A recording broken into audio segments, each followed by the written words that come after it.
David rejected by the Philistines. All the encampments of the Philistines gathered at Aphek, and the Israelites encamped in Ender in Jezreel. And the captains of the Philistines passed in review by hundreds and by thousands. David and his men passed in review at the rear with Achish. Then the captains of the Philistines said, "Who are these passing by in review?" And Achish said to the commanders of the Philistines, "Is this not David, the servant of Saul king of Israel?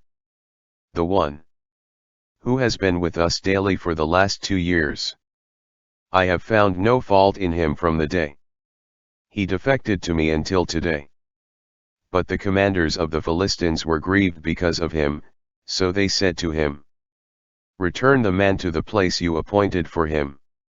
Do not let him go with us to battle, for fear that he become our adversary in the battle. For what better way could he have to reconcile himself to his Lord, if not with the heads of these men? Is this not David, about whom they sang in dances, saying, Saul slew his thousands, and David his 10,000s. Then Achish called David and said to him, "Surely, as the Lord lives, you have been upright with me in the camp and good in my sight, in both your going out and your coming in. To this very day I have found no evil in you since the day of your coming to me. Nevertheless, you are not favored in the sight of the lords of the Philistines. Therefore, return now and go in peace, thus you shall not do evil in the sight of the lords of the Philistines." So David said to Achish, "But what have I done to you? And from the day I came up to you to this day, what in your servant have you found, that I may not fight against the enemies of my lord the king?" Then Achish answered to David, "I know that you are good in my sight." Nevertheless, the commanders of the Philistines said, "He shall not go up with us to the battle. Now arise up early in the morning, you and your servants who came with you, and go to the place I established for you. Do not keep an evil thought in your heart, because you are good in my sight. And rise early in the morning and depart at first light." So David arose early, he and his men, to depart and to guard the land of the Philistines. The Philistines went up to battle at Jezreel. The battle with the Amalekites. Now before David and his men entered Ziklag on the 3rd day, Amalek had entered and attacked Ziklag and burned it with fire. They did not kill the women, and all who were there, from small to great, were carried away captive as they went on their way. So David and his men came to the city, and it was burned with fire. Their wives, their sons, and their daughters were taken captive. Then David and the people with him lifted up their voices and wept until they were too tired to weep any more. And both David's wives, Ahinoam the Jezreelite woman and Abigail the widow of Nabal the Carmelite, were taken captive. Now David was greatly distressed, because the people spoke of stoning him, for the life of every person was grieved, each for his sons and for his daughters. But David became strong in the Lord his God. And David said to Abiathar the priest, Ahimelech's son, "Bring the ephod." So David inquired of the Lord, saying, "Surely, I shall pursue after this troop, but what if I overcome them?" And the Lord answered him, "Pursue them. For in overtaking them you shall surely apprehend the troop, delivering the captives." So David went, he and the 600 men with him, and they came to the brook Besor. The rest of his men stayed behind. David pursued them with 400 men, 200 men stayed behind, staying on the other side of the brook Besor. They then found an Egyptian man in the field, and brought him to David. They gave him bread and he ate, and they let him drink water. They also gave him a piece of fig cake. After eating, his strength came back to him, for he was without bread or water for 3 days and 3 nights. Then David said to him, "To whom do you belong, and where are you from?" The young Egyptian man said, "I am the servant of an Amalekite, and my master left me behind because I fell sick 3 days ago. We invaded the south of the Cholthi, and in the region of Judah, and the south area of Caleb. We burned Ziklag with fire." And David said to him, "Can you take me down to this troop?" So the young servant said, "By God, first swear to me that you will neither kill me nor deliver me into the hand of my master, and then I will take you down to this troop." And when he brought him there, they were there spread out over all the land, eating and drinking and celebrating, because of all the great plunder taken from the land of the Philistines and from the land of Judah. Then from the morning star until the evening of the next day, David came upon them and attacked them. Not a man of them was saved, except 400 young men who got on camels and fled. So David recovered everything the Amalekites took, and David rescued his 2 wives.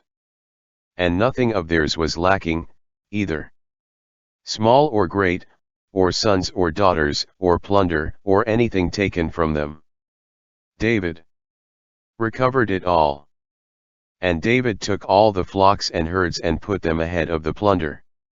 Concerning the plunder, it was said, "This is David's plunder." Now David returned to the 200 men, the ones too weary to follow after David, whom he made stay there at the brook Besor.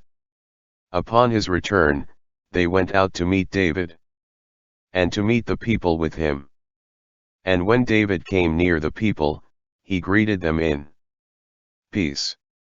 But all the ill-disposed and the worthless men who had gone and fought with David said in response, "They did not go with us, and so they will not receive any of the plunder we recovered, except let each one lead away with him his wife and his children, and let them return." But David said, "My brethren, this you shall not do with what the Lord has given us, who preserved us and delivered into our hand the troop that came against us. And who will heed your words? For they are not inferior to you. Instead, they shall share alike, each according to the portion of him who went down to the battle, as being the same portion of him who stayed behind with the supplies." So it was, from that day forward, it became an ordinance and a statute in Israel to this day.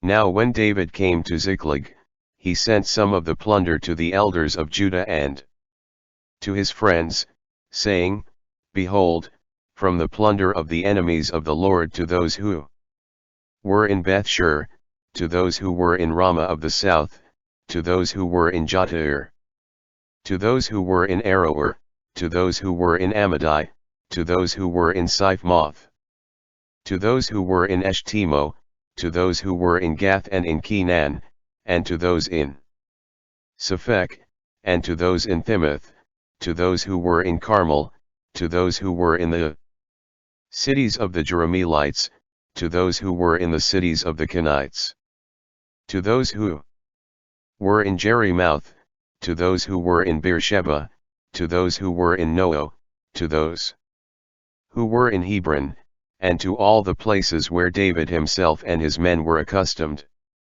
to pass through. The death of Saul and his sons. Now the Philistines fought against Israel, and the men of Israel fled from before the Philistines.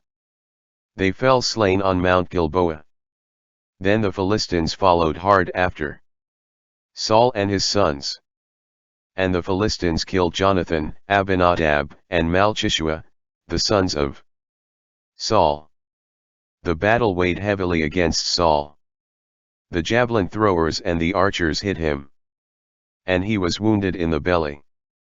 Then Saul said to his armor-bearer, "Draw your sword and thrust me through with it. Do not let these uncircumcised men come and thrust me through and abuse me." But his armor-bearer would not do it, for he was greatly afraid. Therefore Saul took a sword and fell on it. And when his armor-bearer saw that Saul was dead, he fell on his sword and died with him. So Saul, his 3 sons, and his armor-bearer died together that same day. And when the men of Israel, those on the other side of the valley and those on the other side of the Jordan, saw that the men of Israel had fled and that Saul and his sons were dead, they forsook the cities and fled. The Philistines came and settled in them. So the next day, when the Philistines came to strip the slain, they found Saul and his 3 sons fallen on Mount Gilboa. And they turned him over and stripped off his armor. They then sent them and his armor into the land of the Philistines, proclaiming the good news to their idols and to the people.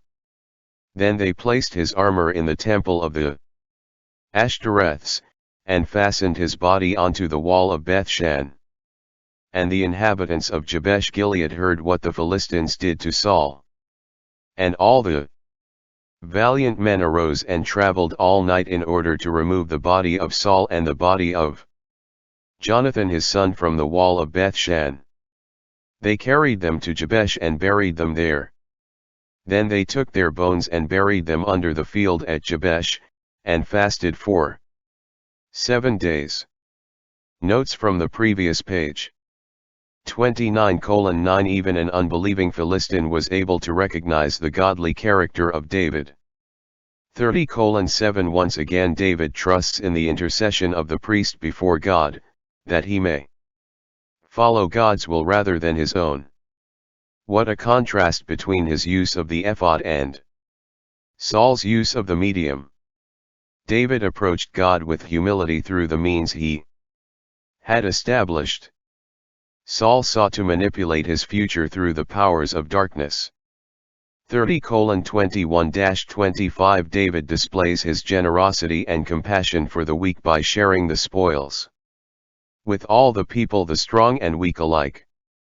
31:4-6 In this passage, the ultimate deception of the witch is made manifest. The prophecy given was that Saul and his sons would die. After seeing the death of his sons, Saul may have despaired, deceived by the words of the prophecy.